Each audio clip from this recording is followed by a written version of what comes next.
This morning, you did what you've done every morning for years. You filled a glass of water, shook out a small pill, and swallowed it without a second thought. Why would you think twice? A doctor prescribed it.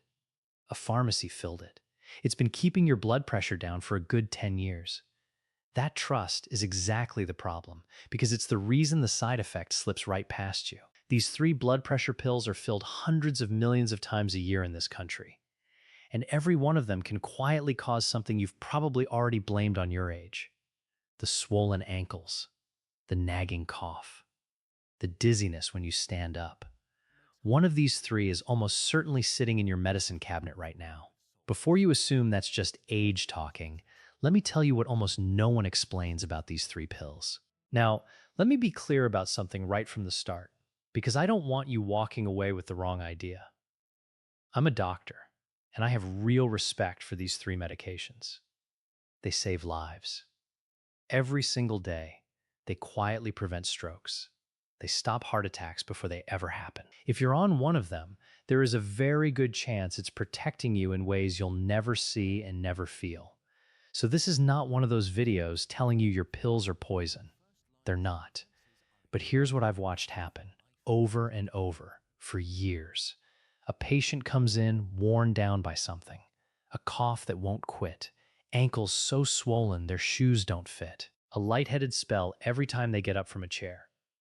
They've been living with it for months, sometimes longer, and not once did anyone connect it to the little pill they take every morning. And it's not because their doctor is careless. It's because the appointment was 12 minutes long. 12 minutes to check your pressure, review your labs, refill your prescriptions, and get to the next patient. There's simply no time left to explain the trade-offs, the quiet effects, the things worth watching for. That gap, that missing conversation, is exactly what I want to fill today. Because when you understand what these drugs actually do inside your body, you stop blaming yourself and you start asking the right questions. And before we get into the 3, do me one quick favor. If this is the kind of straight talk you wish your own doctor had time for, subscribe and stay with me, because this community is growing fast. And do me this favor right now. Tell me down in the comments which of these 3 pills you take and your age.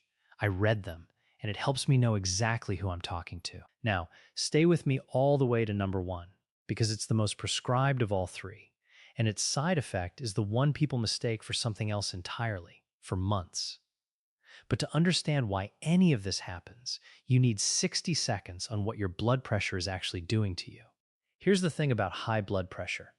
It doesn't hurt. It doesn't announce itself. And that's exactly what makes it so dangerous. Picture the water line running into your house. When the pressure is set right, water flows through smoothly for decades and the pipes hold up just fine. But turn that pressure up too high and leave it there, day after day, year after year, and something starts to happen inside those pipes. The walls take a beating. They get stressed, scarred, worn down in ways you can't see from the outside. Your arteries are those pipes. And when your pressure runs high, it's hammering against those delicate vessel walls every second of every day, quietly scarring them long before you ever feel a thing. That slow, silent damage is what leads to the strokes and the heart attacks and the kidney trouble down the road. And it's why, by the time you're a senior, roughly 7 out of every 10 people your age are on a blood pressure pill. You're not alone in this. You're in the majority. So the goal of every one of these medications is the same. Bring that pressure back down and take the pounding off your arteries. But here's the part almost nobody explains. These 3 pills don't do it the same way. Not even close. One of them works by relaxing the arteries themselves, opening them wider so the pressure drops. Another works by blocking a hormone in your body that tightens those vessels and drives the pressure up. And the third blocks the enzyme that actually makes that hormone in the first place. 3 completely different routes to the same destination. And that, right there, is the whole key to today. Because when a drug works in a different way, it leaves behind a different set of effects, a different fingerprint. The pill that relaxes your arteries causes one kind of problem. The pills that mess with that pressure hormone cause another. That's why the swelling, the cough, and the dizziness aren't random, and they're not just old age creeping in. They're clues, and each one points to a specific pill. Now, there's one effect all three can share, and it's worth knowing before we go further. When any of these drugs lowers your pressure, it can leave you feeling lightheaded or dizzy, especially when you stand up too quickly. And for someone your age, that dizziness matters because it can lead to a fall. Keep that in the back of your mind.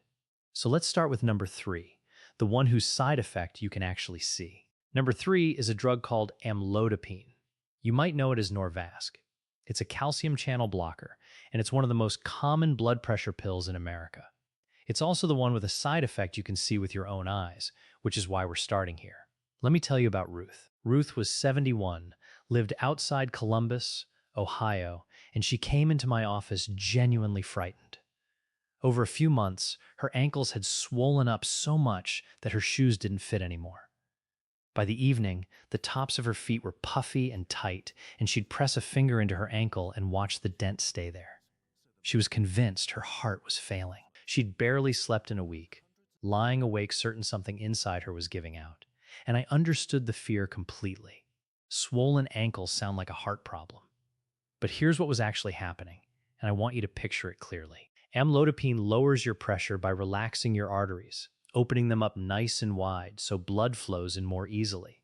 The trouble is, it opens up those incoming arteries a lot more than it opens the veins that are supposed to drain the fluid back out. So imagine water pouring into a sink faster than the drain can empty it. The fluid has to go somewhere, so a little of it seeps out of your tiny vessels and settles into the tissue of your ankles and feet, right where gravity pulls it. That's the swelling. And here's the part that let Ruth finally breathe again. That kind of swelling from amlodipine is usually not your heart failing.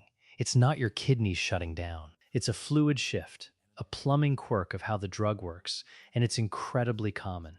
In fact, this swelling shows up in around 1 in 10 people who take it, and it's the single most common reason people stop taking the drug or ask to switch.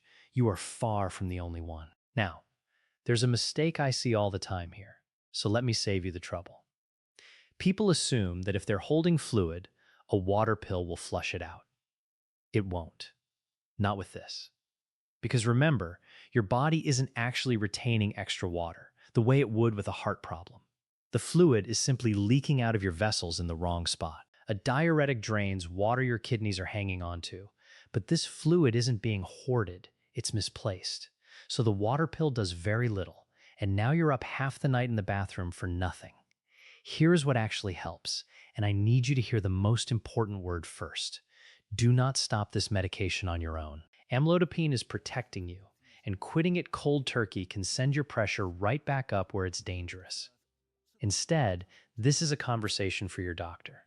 Very often, simply lowering the dose eases the swelling while still keeping your pressure controlled. And there's a clever fix your doctor may know, pairing the amlodipine with a different type of blood pressure drug, one that relaxes the veins too, which helps balance that plumbing and lets the fluid drain the way it should. That's exactly what we did for Ruth. A small adjustment, a second medication added in, and within a few weeks her ankles came back down. The shoes fit again. And more than anything, that awful fear that her heart was failing simply lifted because now she understood what was really going on. So that's the one you can see. Now, number 2 is trickier because it's the one people are told is the gentle option. Number 2 is Losartan. You might know it as Cozaar. It belongs to a family called ARBs, and it has a reputation as the easygoing one, the gentle option. In fact, it's often the drug people get switched to when another blood pressure pill gives them trouble. So it carries this halo, this sense that if you're on Losartan, you're on the safe one, and you've got nothing to think about. And I want to be fair here, because that reputation is mostly earned. Losartan is genuinely well tolerated. That nagging cough you'll hear about in a minute, the one that plagues so many people on other pills, is rare with this one. For a lot of folks, Losartan just quietly does its job. But even the gentle option has a catch, and it's one almost nobody mentions.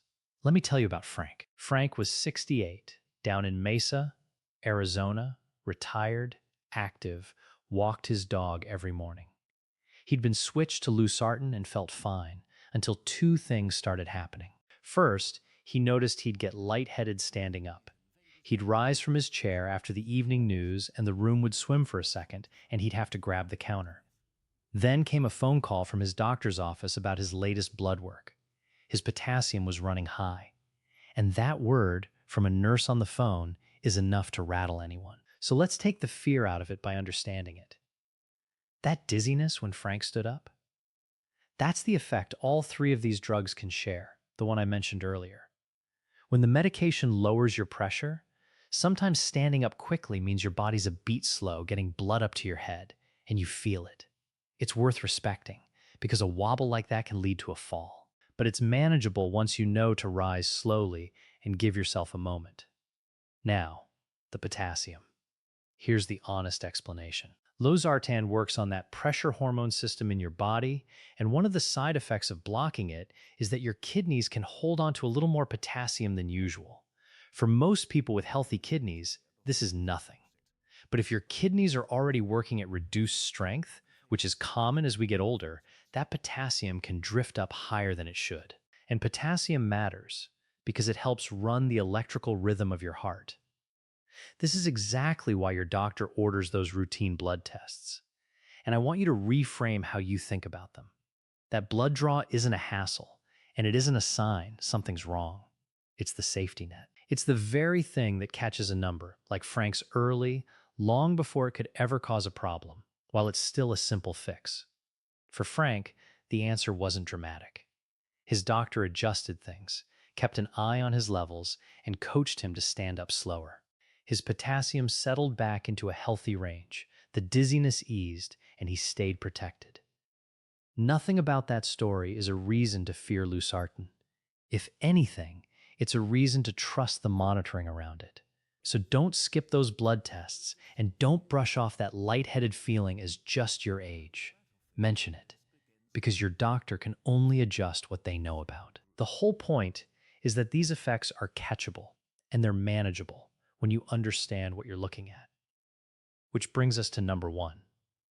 The most prescribed of the three, and the side effect people chase for months before anyone connects the dots. And here we are at number 1, the pill I promised you at the very start. This is Lisinopril. You might know it as Zestril or Prenaval.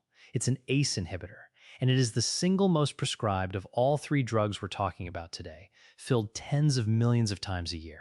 Which means the side effect I'm about to describe is affecting an enormous number of people right now who have absolutely no idea what's causing it.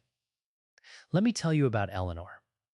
Eleanor was 74, from just outside Knoxville, Tennessee, and by the time she sat down across from me, she was exhausted and a little embarrassed. For 8 months, she'd had a dry, tickling cough that would not quit. Not a chest cold, not phlegm. Just this persistent, nagging tickle in the back of her throat that flared up worst at night and kept her and her husband awake. She'd been to her regular doctor. She'd had a chest x-ray. She'd tried allergy pills, cough syrups, an inhaler. She'd been sent to a lung specialist and even an ear, nose, and throat doctor. 8 months of appointments and worry, and nobody found a thing. Because the answer wasn't in her lungs or her sinuses.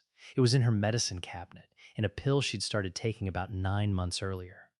Here's why this happens, and it's actually elegant once you see it. Lisinopril lowers your pressure by blocking a certain enzyme in your body.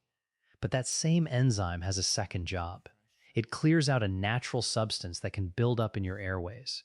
So when the drug blocks the enzyme, that substance sometimes accumulates in your throat and lungs, and it tickles. It irritates. Think of a smoke detector that's gotten too sensitive, going off not because there's a fire, but because it's picking up the faintest wisp of steam from your shower. Your airways get touchy in exactly that way, and the result is this stubborn, dry cough. And this is not rare. Depending on the study, somewhere between 5 and 35% of people on these drugs develop this cough. And here's a detail that matters. Women are about 3 times more likely to get it than men. So if you're a woman who's been coughing for months, please pay close attention. The tricky part, the reason nobody connects it, is the timing. This cough can start within hours of your first dose, or it can wait months before it ever shows up. So you might have been on Lisinopril for half a year, feeling fine, and then the cough begins. And it never occurs to you or anyone else to blame a pill you've been taking without a problem all that time. And it's persistent. Even after you stop the drug, it can linger for a few weeks, sometimes up to 3 months before it finally fades. Now here's the reveal, and it ties this whole video together. This exact cough is one of the main reasons doctors will switch someone over to an ARB. Remember number 2, Losartan, the gentle one? That's often where people land, because ARBs work on the same pressure system but don't cause this cough. So the pill at number 1 and the pill at number 2 are quietly connected, and now you understand why. So what do? You know what I'm going to say first. Do not stop taking Lisinopril on your own. It's controlling your pressure and protecting you, and quitting without a plan is a real risk. Instead, do this one simple thing before your next appointment. Write down 2 dates: the date you started the pill and the date the cough began. Bring that timeline to your doctor and say the words out loud. Could this cough be my blood pressure medication? That single question, backed by those 2 dates, can end months of chasing the wrong answer. For Eleanor, that's exactly what happened. One conversation, one switch to a different type of pill, and within a few weeks, the cough that had stolen 8 months of her sleep was simply gone. So if all 3 have a catch, does that mean you should be afraid of them? Just the opposite. And here's why. So let's put all of this in its proper place, because I never want you walking away from this video with the wrong lesson. None of these 3 pills is the villain here. Not one of them. Yes, Amlodipine can swell your ankles. Yes, Losartan can nudge your potassium. Yes, Lisinopril can hand you a cough that haunts you for months. But hold those side effects up against what they're preventing, and the picture snaps into focus. Untreated high blood pressure is a stroke waiting to happen. It's a heart attack building quietly over years. It's kidney damage you won't feel until it's far along. Swollen ankles are a nuisance. A stroke can steal your independence in a single afternoon. There is no comparison. So please understand my intention today. I did not make this video to scare you off your medication. That would be the worst thing I could do for you. I made it for the opposite reason. Because there's a whole corner of the internet that would love to frighten you into throwing your pills in the trash, and that advice could genuinely cost you your life. The truth is quieter and far more useful than that. These drugs work. They're worth taking. And when a side effect shows up, it is almost never a reason to quit. It's a reason to fine-tune. To find the dose, or the combination, or the specific pill that fits your body and your life. That's not fear. That's partnership between you and your doctor. And you can only be a real partner when you understand what's actually happening, which now you do. So here's exactly what to do with everything you just learned tonight before your next appointment. So let's turn all of this into something you can actually do, starting tonight with nothing more than a pen and a piece of paper. First, write down exactly which blood pressure pill you take and the dose. Don't guess. Go to the bottle and copy it down, the name and the number of milligrams. If you're on more than one, list them all. Second, underneath that, write down any symptom that's been bothering you. And here's the crucial part. Note when it started. Then, right next to it, write when you started that pill or last changed the dose. Put those 2 dates side by side. That simple timeline is the single most powerful clue you can hand your doctor, because it does in one glance what months of guessing couldn't. Now, take that paper to your next appointment and ask 2 straightforward questions. The first, could this symptom be caused by my blood pressure medication? And the second, if it is there another type that might fit me better? That's it. Those 2 questions change the whole conversation, and any good doctor will welcome them. And let this be the reassuring part. Almost every one of these side effects has a way around it. A lower dose, a second pill to balance things out, a switch to a different class entirely. You are not stuck choosing between your comfort and your health. There's almost always a version that gives you both. But I have to say this twice, because it matters more than anything else on that paper. Do not stop your medication on your own. And do not change your own dose. Not for a day, not just to test it. That pill is holding back real danger, and quitting it without a plan can undo everything it's protecting you from. Every adjustment happens with your doctor, safely, on purpose. Because here's what I want you to take away more than anything. Here's what I want you to carry with you. For years, maybe, you've been handing your symptoms over to a single explanation. The swelling, the cough, the dizziness, all of it filed away under those three tired words, just getting old. And I want you to let that go tonight, because it was never the whole truth. You are not powerless in your own health. You're not a passenger.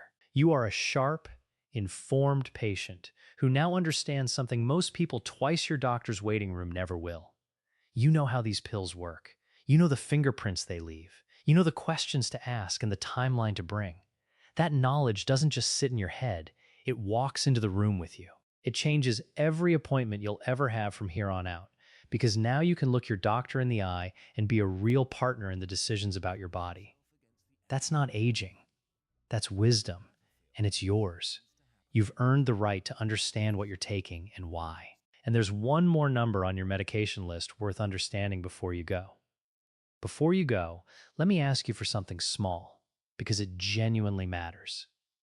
If this video gave you even one thing you didn't know this morning, take a second and hit that like button. It's how this channel reaches the next person who's been lying awake, blaming themselves for a cough or a swollen ankle, with no idea it might be their pill. And if you want more straight talk like this, the kind your appointment never has time for, subscribe and turn on that bell so you don't miss what's coming. Share this with someone you love who's on one of these three. It could be the reason they finally ask the right question. Now, I mentioned there's one more number worth understanding, so here it is. Next time, I'm going to show you the one blood pressure number most seniors watch like a hawk that's actually the wrong one to fixate on. And I'll show you the number your doctor quietly wishes you'd ask about instead, the one that tells the real story of what your pressure is doing to you. It's simpler than you think, and it might change how you read your own monitor at home. I'll see you there.